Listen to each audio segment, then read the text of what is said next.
नमस्कार दोस्तों, मैं आपके सामने आज फिर हाजिर हूँ। पिछली बार जो आपको मैंने प्रॉमिस किया था प्रेग्नेंट औरत, गर्भवती स्त्री के दिनचर्या के बारे में बताने के लिए। स्त्री का माँ बनना एक बहुत ही गौरवशाली क्षण है।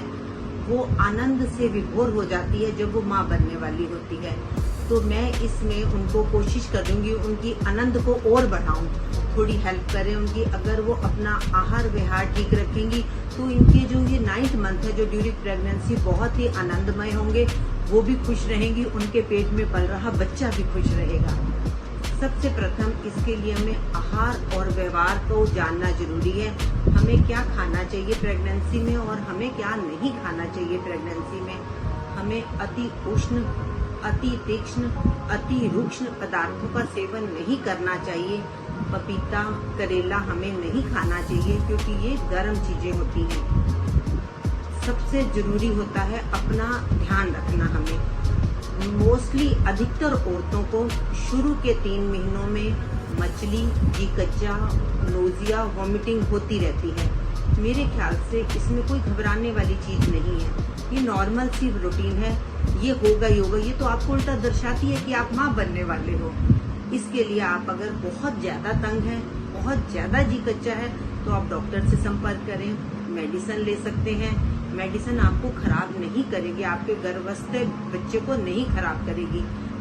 आप थोड़ा सा कोशिश ये कर सकते हैं, जैसे सुबह उठे, सुबह आपको नोजिया होता है तो आप एक ब्रेड टोस्ट ले सकते हैं, आप बिस्कुट खा सकते हैं, जिससे आपका सारा दिन बहुत अच्छे से बीतेगा। अपने व्यवहार को ध्यान रखें, ज्यादा श्रम मत करें। ऐसा भी ना करें कि बिल्कुल श्रमहीन हो जाएं। बहुत भारी चीजों को ना उठाएं, भारी काम ना करें, लेकिन चलते फिरते रहें, थोड़ा बहुत अपना काम करते रहें।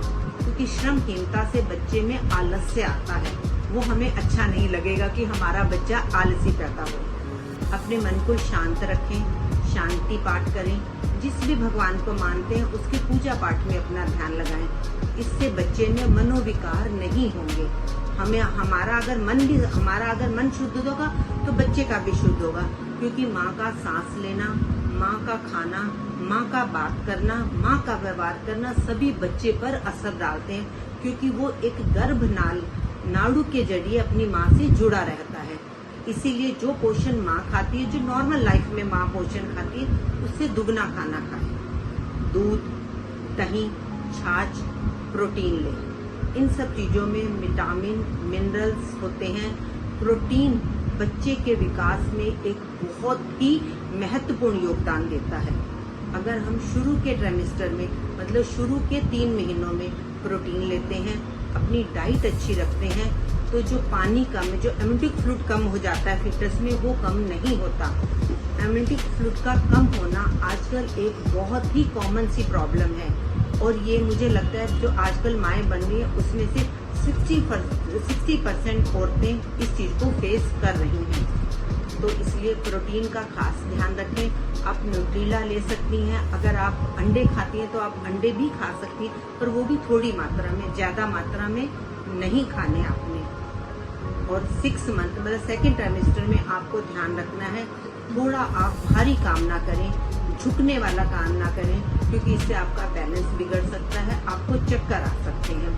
हर महीने अपना बीपी, अपना HB आप चेक करवाते रहें, वेट चेक करवाते रहें। नॉर्मल 1 से 9 महीने तक की जो प्रेगनेंसी का पीरियड होता है, उसमें 10 से 12 किलो तक एक औरत का वेट बढ़ सकता है, जो नॉर्मल है।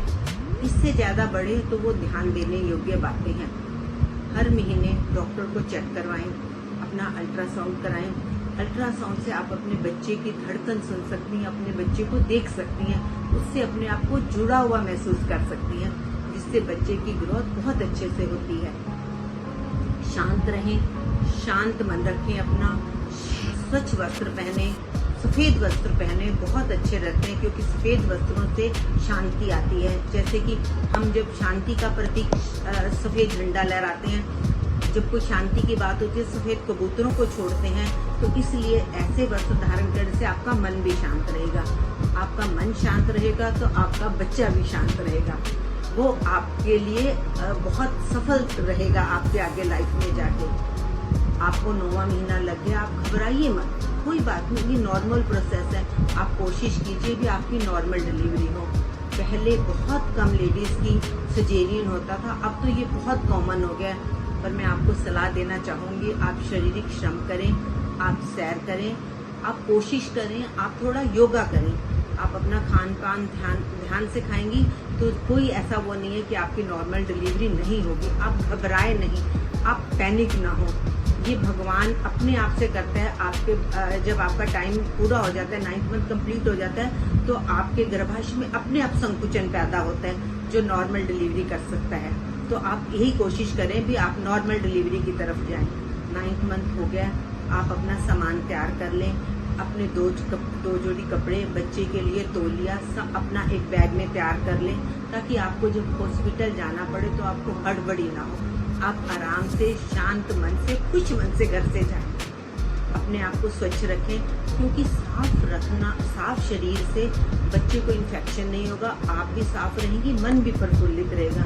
शरीर की सफाई सबसे जरूरी है।